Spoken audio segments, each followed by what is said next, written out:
If you're a US citizen and you see ICE detaining someone, here's what you can do to protect that person and maybe stop a wrongful deportation.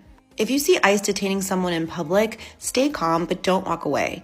If you're seeing someone being arrested on the street, on the sidewalk, outside of their place of work, pull out your phone and record everything. As long as you're not interfering physically, you can document what's going on.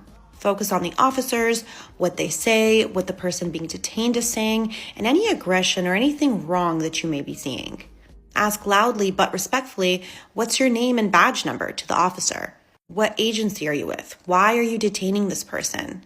This creates public pressure and lets ICE know that people are watching. And try to get information from the person who's being detained. If you can, ask them their name and their date of birth. Ask if they have family or a lawyer that you can contact for them. Even yelling, "Do you want me to call someone?" can be of help. And you can remind them to not answer any questions. You can remind them to ask for a lawyer and to not sign anything. You can literally say these things out loud while they're being detained. Now, again, you cannot interfere physically. You don't want to be in a situation where you're obstructing law enforcement. But asking questions, documenting what's going on, and being fully present is legal. And don't fall for their bluffs either.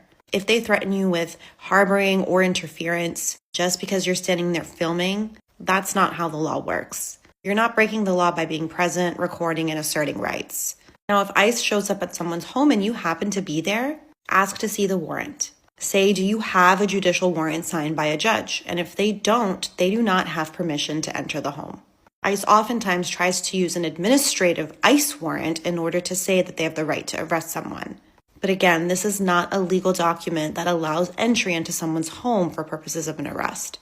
And no one should open the door in this situation either. ICE can trick people into opening the door. Just opening it a crack could be twisted into you giving consent. So make sure that the door is closed and talk through it if you need to. And also record everything. Again, get badge numbers, license plates of cars that they may have come in, as well as their statements that they're making. This helps fight back later if there's a need to do so. And say very clearly that the person that they are seeking to detain does not consent to any questioning or entry into the home. Now, if the person is already detained by ICE, you can find out where they are by using the ICE detainee locator.